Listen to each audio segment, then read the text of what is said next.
Hello everyone, welcome to the YouTube channel Mission Net Physics Exam. And guys, today in this video I'll be discussing a very important topic of electronics, which is gonna be important for your upcoming CSIR net exam and GATE exam. Along with that, even for other similar exams, it will be very much important. So you can watch this video till the end so that you will not miss any of the important points from this discussion which we will do in this video. Also guys, before starting the discussion about this important point, I would like to tell you something about the Unacademy Plus and the Iconic subscription. So if you want to attend the well-structured and well-planned courses sessions by the top educators, then you can take the Unacademy Plus or Unacademy Iconic subscription. And by using and by applying the referral code, that is Anjali Arora or Anjali A Live, you can get the 10% discount in the total subscription amount as well. And soon there can be the price hike on Unacademy subscription amount. So in that case, if you want to start attending the live classes by the top educators and you don't want to miss the new courses and the classes too, because soon the new courses, the many new courses by the top educators will be starting on Unacademy learning app.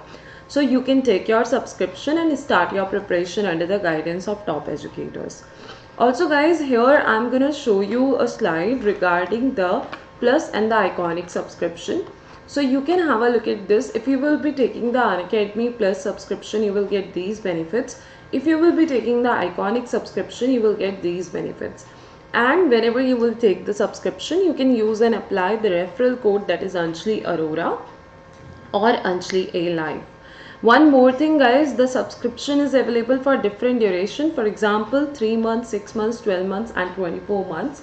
So depending on for how much time you want to take the subscription, you can select that and you can proceed further to take the subscription. Now let's continue the discussion. So today I'll be discussing the state transition diagram for the flip-flop. So I will explain how to make the state transition diagram, because once you will understand the process, even for the one case you are getting to know about it, it will be very easy for you to draw the state transition diagram for any of the other cases too.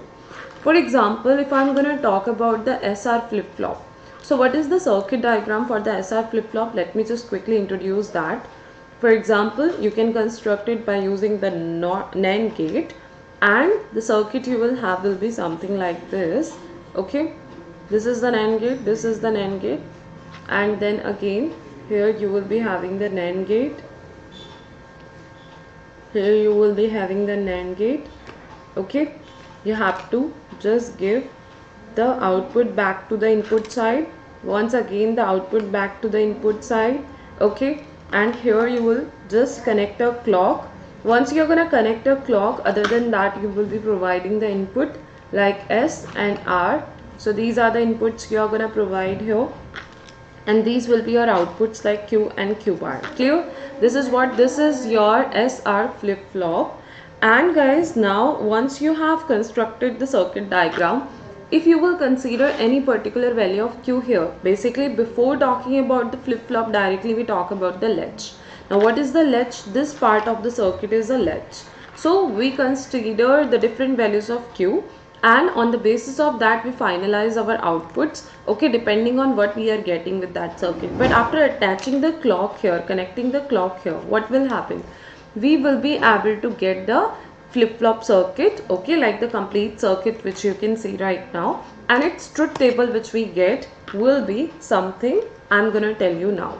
If you will take, or you will be considering the low clock pulse, means clock 0, in that case what will happen? For NAND gate, if any of the input is 0 or both of the input is 0, they are going to be 0. So you will be getting the 1 as the output. That output will go to the latch, okay, and corresponding to the latch, when we are going to have the 1 and 1 as the input, okay, this is the latch part which I have encircled. So in that case we always get the output as the previous. So doesn't matter what will be the SR value, our output, that is Q value, will be what? The previous means what? Previous means whatever was already there, okay, it will remain same.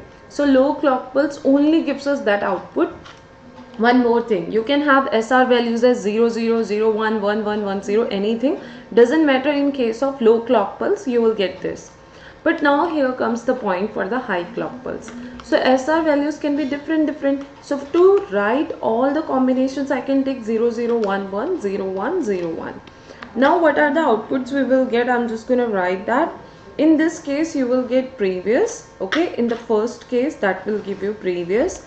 Other than that, it gives you the same values as set values. When the S and R values are different, so you get the value same as the set value.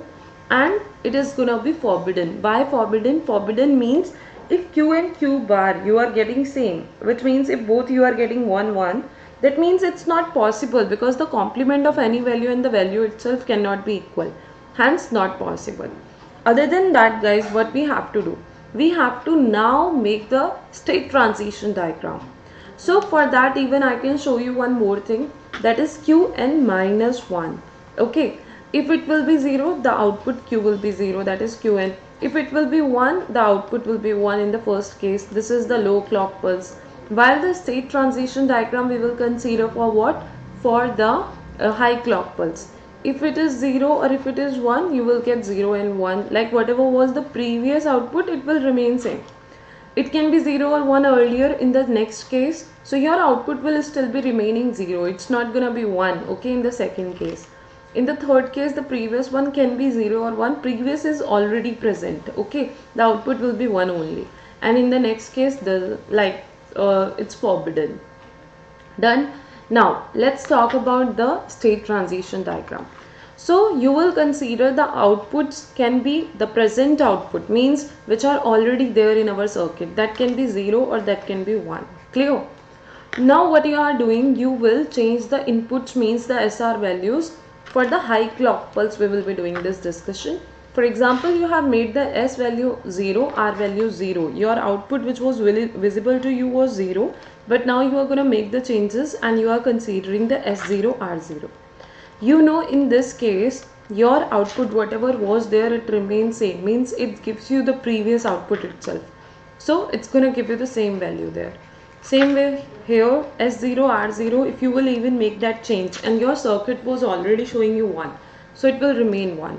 Other than that, if you will be taking the 0 and 1, S value 0, R value 1, your output, if it was 0, it will remain 0. So S value 0, R value 1, okay, it will give you the output as 0. So if it was already 0, it will remain 0. If it is 1, for example, already present 1, then it will change to 0. So that means it has to move like this. S is equal to 0, R is equal to 1. When you had the output 1, it will become 0. Other than that, if I will talk about the next thing here, that's gonna be when you will have the already present output as 0, but you take your SR values as 1 and 0, 1 and 0. Okay, then what will happen? You are taking your output as S1, R0. The output will be what? 1 in this case only. Okay, even if it was 0, it has transferred, or it has like a transition from 0 to 1. So that's what happening there. So it's gonna be something like this transition. S1, R0, 1, if already present output was 1, then the next one will be as well 1. So that's something I can show like this, S1, R0. Then now you can see how we have plotted and constructed the state transition diagram. We were just checking out the corresponding outputs, okay, how the outputs are changing, and that's how you can make it. So this is how, guys, for any case, if you want to draw the state transition diagram, you just have to see how the values are getting changed, and from where to where you have to consider the transition, and that's how you will be able to get your answer for the state transition diagram in any case. Even I'll be discussing more important points in the next upcoming sessions on this channel, that is Mission at Physics exam. So you can watch all the upcoming videos too to know about all the points we will be considering there. Done. And thank you so much everyone for watching this video till the end. I hope each and everything is clear to all of you. And as in the starting, I have talked about the price hike. So soon there can be the price hike if you want to start attending the well structured and well planned courses sessions by the top educators. Then you can take the Unacademy Plus or the Iconic subscription, and whenever you will be taking the subscription, use and apply the referral code either Anjali Arora or Anjali A Live, and get the 10% discount in the total subscription amount. Thank you so much everyone for joining this session till the end. Also guys, one more thing, that is, to take the subscription you can download the Unacademy learning app and you can proceed further to take the subscription then. Thank you everyone.